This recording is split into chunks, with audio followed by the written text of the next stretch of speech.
ही दिक्कत यही है। देखिए मेरे पीछे ये पूरा लाइन आप देख रहे होगे, क्योंकि हम सीएनजी गाड़ी लेके निकले थे और द्वारका में तो कोई पेट्रोल पंप है ही नहीं, तो फिर हमने पेट्रोल पे ही गाड़ी चलाई और अभी जगह पे इंतज़ार कर रहे हैं, वेट कर रहे हैं कि अपनी बारी कब आए और कब जाए। बहुत बोरिंग होता है यार, पेट्रोल डीजल का भाव भी इतना है, तो ठीक है सीएनजी भी एटमॉस्फेयर के लिए अच्छा है।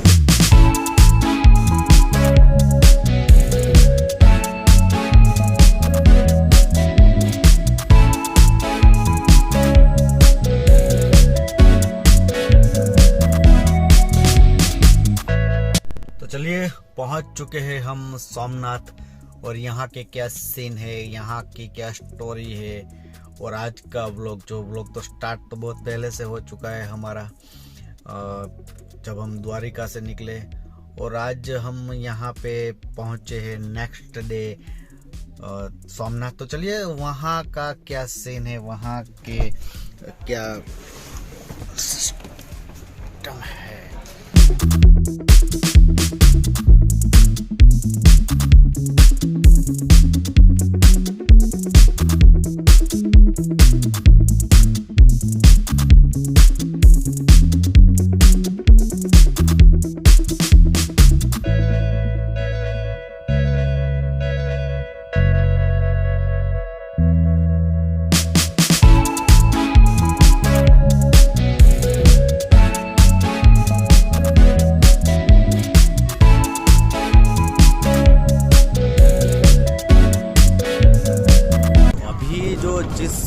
पाथ पे मैं चल रहा हूँ, पहले ऐसा नहीं था, पहले बिल्कुल ही समंदर का किनारा था और पीछे आने नहीं देते, लेकिन आज हो गया है। सबसे अच्छी बात ये है कि हम मंदिर के पिछले हिस्से तक वहाँ, तो मंदिर का पीछे का जो नज़ारा है वो आपको वहाँ से दिख पाएगा। और वहाँ पे एक ऐसी जगह है कि वहाँ पे एक ऐसा पॉइंट है, मतलब मंदिर ही उस पॉइंट पे बना है कि जहाँ पे आप समंदर से चलो तो पूरा पृथ्वी का चक्कर लगा के आप उसी जगह पे वापस आओगे, आपको कहीं लैंड नहीं मिलेगी, हर जगह समंदर ही समंदर है।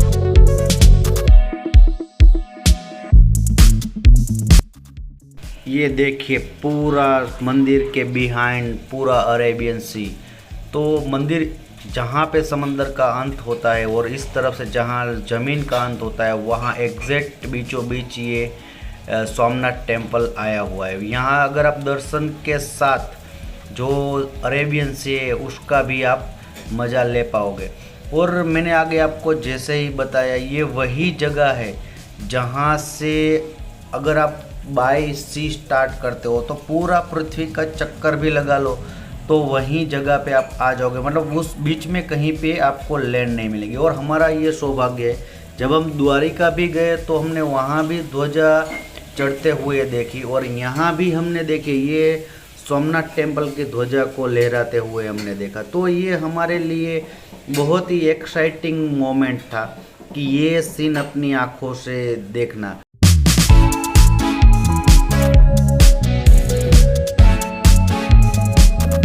चलिए अभी भगवान सोमनाथ के तो दर्शन मैंने अंदर से किए, अंदर कैमरा अलाउड नहीं है, तो बाहर से मैंने आपको दर्शन करवाए, जहाँ पे अक्सर लोग आते हैं और समंदर के किनारे कुछ खाना पीना, घुड़सवारी, ऊँट सवारी, कुछ ना कुछ एक्टिविटीज़ करते हैं। चलिए मैं वो आपको दिखाता हूँ।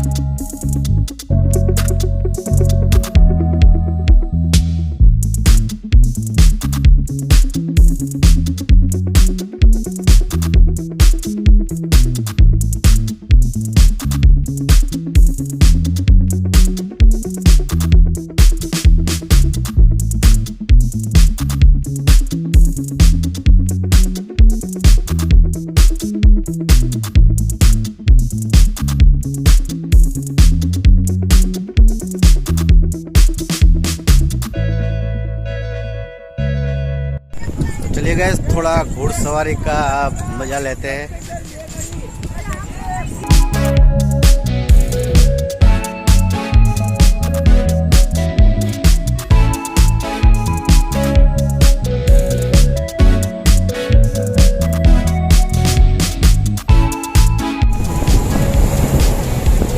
तो गाइस आप जब भी आओ यहाँ पे नील जो मैंने जिस पे सवारी की है एकदम बढ़िया नस्ल का हॉर्स है। और ये हमारे शक्ति भाई है जो यहाँ पे राइड्स वगैरह कराते हैं, तो इनकी मुलाकात ज़रूर एक बार लेना। बाय बाय शक्ति भाई।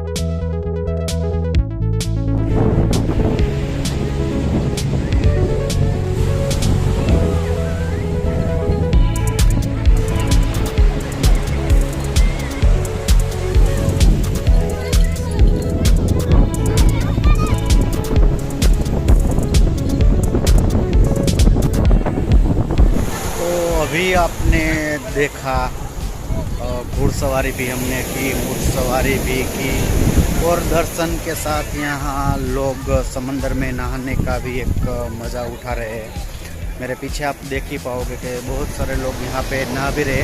तो ये मतलब सोमनाथ अगर आप आते हो तो ये पूरा एंजॉयमेंट है, दर्शन के साथ साथ समंदर की एक्टिविटीज़ है। कुछ समंदर किनारा है, यहाँ के जो नज़ारा है, यहाँ की जो नर्म रेत है और यहाँ की अभी की जो ये नर्म तो नहीं, थोड़ी धूप है। तो ऐसे कुछ यहाँ के सीन है, ऐसे कुछ नज़ारे हैं जो आपको बिल्कुल मिस नहीं करना चाहिए अपनी लाइफ में। और ये समंदर है, पहाड़ है, या फिर इसका जो समंदर का शोर सुनाई देता है और यहाँ के लोग हैं, यहाँ का जो एटमॉस्फेयर है वो एकदम एट्रैक्टिव है। मतलब बच्चे खास करके जो खुश हो रहे हैं वो अपने आप में देखने में एक बहुत ही बढ़िया एहसास कराता है। तो चलिए गाइस, अब हम कुछ और एक्टिविटीज़, कुछ और जगह पे चलते हैं।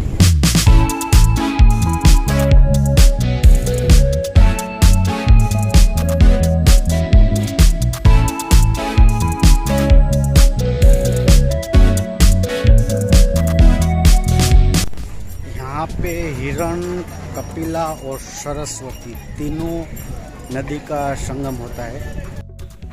और कहते हैं कि यहाँ तीनों नदी आके समंदर में इसी जगह पे मिल जाती है। तो हिंदू परंपरा के मुताबिक यहाँ अपने पितरों को जल चढ़वाना एकदम खास, मतलब एक जो यहाँ का विधि विधान है उसकी जो कुछ पूजा होती है वो इसी जगह पे होती है। वो बोट से आपको समंदर के उस तरफ एक थोड़ी बेट टाइप है, तो वहाँ एक जगह बनाई हुई है, वहाँ आपको वो ले जाएंगे और वहाँ यहाँ के पुजारी आपको कुछ पूजा भी करवाएंगे। तो ये देखने में तो खूबसूरत है, साथ ही इस जगह का धार्मिक दृष्टिकोण से भी बहुत महत्व है।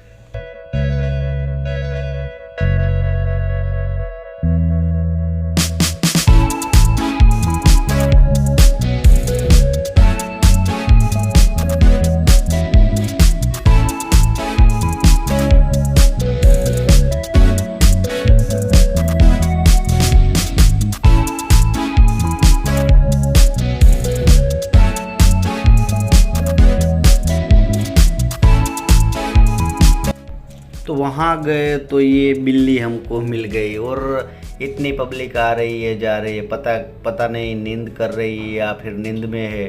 लेकिन ये थोड़ा मुझे बहुत अच्छा लगा कि मतलब उसको कोई घबराहट ही नहीं थी। तो अपने मेन टॉपिक पे कि ये मंदिर बेसिकली यहाँ पे कृष्ण भगवान का ऐसे लोकवायका है कि अंतिम संस्कार किया गया था। तो द्वारिका में जहाँ कृष्ण भगवान का मतलब हमने मंदिर देखा, तो यहाँ पे कृष्ण भगवान का वो लास्ट जगह है जहाँ पे वहाँ उनका अंतिम संस्कार किया गया।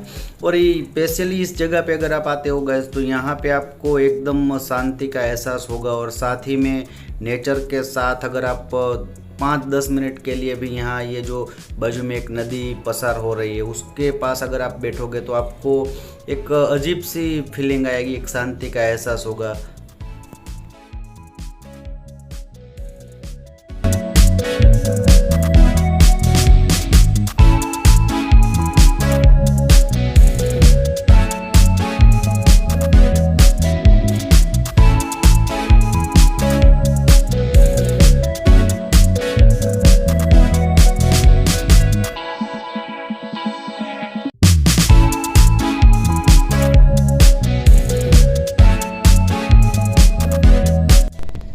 गाइस अभी हम हमारा आज का लास्ट भालका तीर्थ, जहां भगवान श्री कृष्ण की डेथ हुई थी, एक ऐसी कहानी मिलती है कि किसी शिकारी ने भगवान श्री कृष्ण के पैर में अपने वो तीर से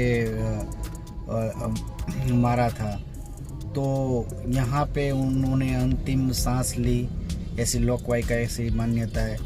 तो जहाँ मथुरा में भगवान श्री कृष्ण का उदय हुआ और इसी जगह पे भगवान श्री कृष्ण का अंत हुआ। अंत तो नहीं कह सकते, उन्होंने जो मानव के रूप में अवतार लिया था उनका अंत हुआ।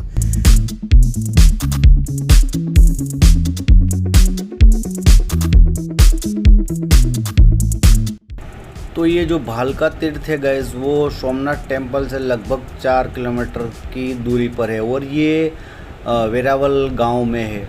और कहा यह जाता है कि यहाँ पे ही कृष्ण भगवान का जो एक शिकारी ने तीर अपने कृष्ण भगवान के पाँव में मारा था, तो वो यही जगह है। और ये भी जगह, यहाँ का जो मंदिर है वो भी एकदम खूबसूरत है और यहाँ अक्सर दर्शनार्थी आते हैं। और ये आप देख रहे होंगे कुछ महिलाएं भजन कीर्तन करते हुए। तो ये बहुत ही महत्वपूर्ण जगह है जहाँ मथुरा से कृष्ण भगवान की उत्पत्ति हुई और यहाँ जाके कृष्ण भगवान ने अंतिम और ये गुजरात की धरती भाग्यशाली है कि इतने बड़े मतलब जिन्होंने गीता दी, वैसे भगवान श्री कृष्ण यहाँ पर अपने समय में आए।